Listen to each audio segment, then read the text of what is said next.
कुछ हो या ना हो, ये रहना जरूरी है। वो क्या है? वही है जीवन। आदि में परमेश्वर सबको बनाए, तब उसने बगीचे के बीच में एक वृक्ष भी लगाया। वही है जीवन का वृक्ष। क्या आप जानते हो बाइबल के विद्वानों क्या कहते हैं? वो वृक्ष बगीचे के बीच में थोड़ा ऊंचे स्थान में था। तो क्या है इस वृक्ष का विशेषता? देखे तो यह वृक्ष इसके निर्माता के जीवन को दर्शाता है। परमेश्वर के जीवन को क्या? हाँ, वो अनंत जीवन को ही। पहली आज्ञा तो हम जानते हैं, बगीचे में रहने वाले सभी फल को खा सकते हो, पर एक को छोड़कर, यानी जीवन का वृक्ष के फल को खाने को आदम और हव्वा को अनुमति दी गई थी। उसी समय में उस वृक्ष के बगल में एक और वृक्ष था। वही है अच्छाई और बुराई ज्ञान के चरित्र को देने वाला वृक्ष। और परमेश्वर ने कहा, वृक्ष में रहने वाले फल को खाए तो आपकी मृत्यु हो जाएगी। इसका मतलब आप मुझसे दूर हो जाओगे। ऐसे कैसे वृक्ष करेगा? बहुत ही आसान। जब तक वे इस वृक्ष का फल ना खाए तब तक परमेश्वर उनके साथ रहेंगे और वो ही हमें बताएंगे कि क्या अच्छा है और क्या बुरा है। लेकिन हम तो कहानी जानते हैं कि क्या हुआ था। आदम और हव्वा ने इस फल को खाया और आगे उन्होंने ही निर्णय और अधिकार लिया कि क्या अच्छा है और क्या बुरा है। यानी कि बनाने वाले परमेश्वर को एक परमेश्वर के जैसे स्वीकार नहीं किए और वे खुद ही देवताओं की रचना करने लगे। अरे, फिर से जीव का वृक्ष फल नहीं खा सकते क्या? कहानी खत्म नहीं हुआ।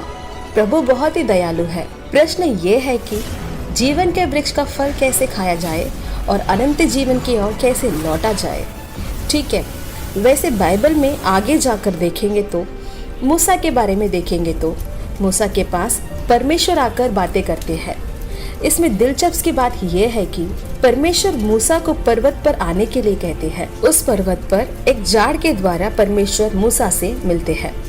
जब ये देखते वक्त हमारे मन में एक ख्याल आ रहा है ना, सही है जी, ईडेन के बगीचे की पहाड़ पर मध्य में जीव का वृक्ष था ना। उसी तरह ही परमेश्वर मूसा से एक पहाड़ पर झाड़ के द्वारा बातें किए। वहाँ भी परमेश्वर क्या कर रहे हैं देखे तो हमें विकल्प देते हैं। क्या आप दोबारा मुझे परमेश्वर के रूप में अपनाएंगे या हमेशा की तरह आप देवताओं को बनाने जा रहे हो? वैसे कहकर परमेश्वर विकल्प रख रहे हैं। हम तो जानते ही है कि कहानी क्या थी। उन लोगों ने खुद फिर से देवताओं को बनाने शुरू किए। इसमें हम कैसे भरोसा कर सकते हैं? और अब थोड़ा सा हम बाइबल में पीछे जाकर देखें तो एक इंसान है, वो मैं ही जीवन हूँ कहते हैं और परमेश्वर के राज्य को पृथ्वी पर स्थापित करने जा रहा हूँ वैसे कहते हैं। सभी लोग हमारे साथ मिलकर खाए ऐसे भी कहते हैं और आखिरी में पहाड़ के एक वृक्ष पर खुद की जान को दे देते हैं।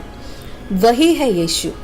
पहाड़ के ऊपर एक वृक्ष पर यीशु अपने जीवन देते समय वो फिर से हमें क्या याद दिलाता है देखे तो ईदेन बगीचे में रहा हुआ जीवन का वृक्ष के बारे में याद दिलाता है। तो हम सभी जानते हैं क्योंकि परमेश्वर ने जगत से ऐसा प्रेम रखा कि उसने अपने इकलौता पुत्र दे दिया ताकि जो कोई इस पर विश्वास करे वह नाश ना हो परंतु अनंत जीवन पाए। और हमें उस अनंत जीवन को देने वाला वो जीवन का वृक्ष फल यीशु ही है। यीशु ही हमारे लिए सब है। और अब थोड़ा सा बाइबल में आगे के ओर देखें तो नई आकाश और नई पृथ्वी प्रकट होते समय प्रकाशित वाक्य में लिखा है, वहाँ 12 प्रकार का फल को देने वाला वृक्ष को वहाँ भी हम देख सकते हैं।